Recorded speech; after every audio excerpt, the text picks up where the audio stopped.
করলা দিয়ে তো আমরা সবাই ভাজিই বেশি খাই, তরকারি রান্না করে খুব কমই খাওয়া হয়।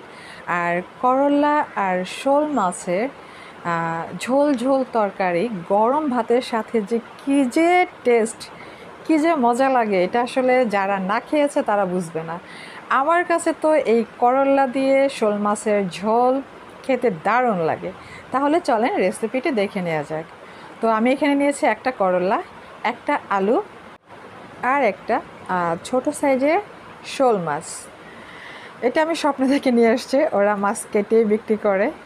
তো প্রথমে হচ্ছে আমি করলাটা কেটে নিব। করলা ভাজি করার সময় আমরা সাধারণত গোল গোল করে কাটি, চাক চাক করে, কিন্তু যখন তরকারি রান্না করব তখন কিন্তু এটার গোল গোল করে কাটলে হবে না, এটাকে হচ্ছে আপনি ঠিক এই রকম করে কাটতে হবে। তো আমার করলা কাটা হয়ে গিয়েছে, এখন হচ্ছে আলুটা কেটে নেব।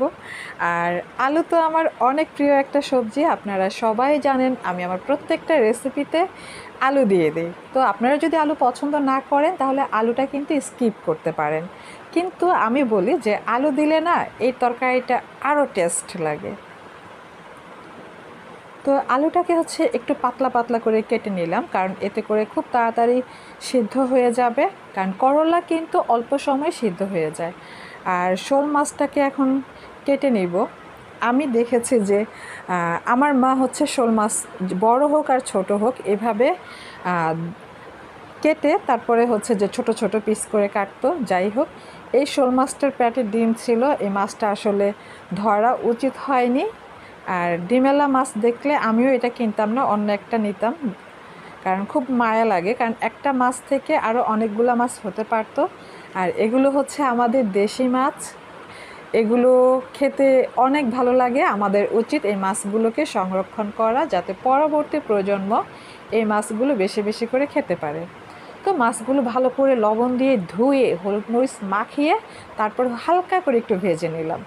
এখন অন্য একটা হাঁড়িতে আমি পেঁয়াজ কুচি ও কাঁচামরিচ দিয়ে দিলাম, আর দিয়ে দিলাম হচ্ছে পরিমাণ মতো তেল। তেলের পরিমাণটা হচ্ছে আমি বললাম না কেন, আপনারা যদি তেল বেশি খান সেক্ষেত্রে একটু বেশি দিবেন, আর যদি তেল কম খান সেক্ষেত্রে তেলের পরিমাণটা একটু কম হবে। পেঁয়াজের কুচিগুলো একটু বাদামি কালার হয়ে আসলে আমি এখানে দিয়ে দিয়েছি হচ্ছে হাফ টেবিল চামচ পরিমাণ আদা রসুন পেস্ট, হাফ টিস্পুন পরিমাণ হলুদ গুঁড়া, আর হাফ টিস্পুনের চাইতে একটু বেশি হচ্ছে লাল মরিচের গুঁড়া। এখানে হলুদের গুঁড়াটা একটু কমই দিতে হবে, আর লাল মরিচের গুঁড়াটা একটু বাড়িয়ে দিবেন। এতে করে তরকারির কালারটা এত সুন্দর হবে যে আপনার দেখেই পেট ভরে যাবে। তো এখন হচ্ছে এর মধ্যে আমি 1 টিস্পুন পরিমাণ ধনিয়া গুঁড়া ও জিরা গুঁড়া দিয়ে দিলাম। তো এখন দিয়ে দিব লবণ, কারণ সব খাবারে আমাদের নুন দিতেই হয়। আর পরিমাণ মতো নুন দিয়ে মশলাটাকে একটু কষিয়ে নিব।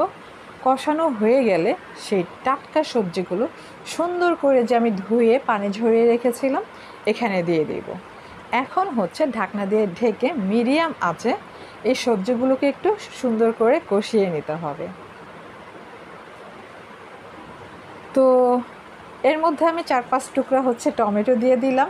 আপনারা যদি পছন্দ না করেন স্কিপ করবেন। আমার কাছে হচ্ছে কালারফুল তরকারি দেখতে ভালো লাগে আর খেতেও ভালো লাগে। যেহেতু টমেটো আছে তাই আমি খুব বেশি দিইনি, কিন্তু এখানে অর্ধেকটা হবে। তো আরও অল্প একটু পানি দিয়ে আর একটু কষিয়ে নেব, যাতে করে আলুটা সুন্দর মতো বয়েলড হয়ে যায়। তো কষানো হয়ে গেলে পরে এখানে পরিমাণ মতো পানি দিয়েছি। করলা তরকারিতে চেষ্টা করবেন পানির পরিমাণটা কম দিতে, কারণ এটা বেশি পাতলা ঝোলে ভালো লাগে না। তরকারির ঝোলটা একটু ঘন ঘন হয়ে গেলে গরম ভাতের সাথে কী যে একটা মজা। তো এখন আবার ঢাকনা দিয়ে ঢেকে দিলাম, মাছগুলো দিয়ে দিয়েছি সাথেই। এখন একটা বলক চলে আসছে, একটু নেড়ে দেখলাম যে আলুটা সিদ্ধ হয়েছে কিনা। সুন্দরভাবে সিদ্ধ হয়েছে, লবণও হয়ে গিয়েছে। সো চুলাটা অফ করে দিলাম। এখন আপনাদেরকে একটু সার্ভ করে দেখাবো যে এরকম ধোয়া ওঠা শোল মাছের ঝোল, তাও আবার করল্লার মতো একটা তিতা সবজি দিয়ে গরম ভাতের সাথে খেতে কেমন লাগবে। ভাতটাও গরম গরম ধোয়া উঠতেছে, তরকারিটা এরকম ধোয়া ওঠা। যাই হোক, আমার রেসিপি যদি ভালো লেগে থাকে আমার চ্যানেলটি সাবস্ক্রাইব করবেন, লাইক কমেন্ট করে পাশেই থাকবেন। ভালো থাকবেন সবাই, আল্লাহ হাফেজ।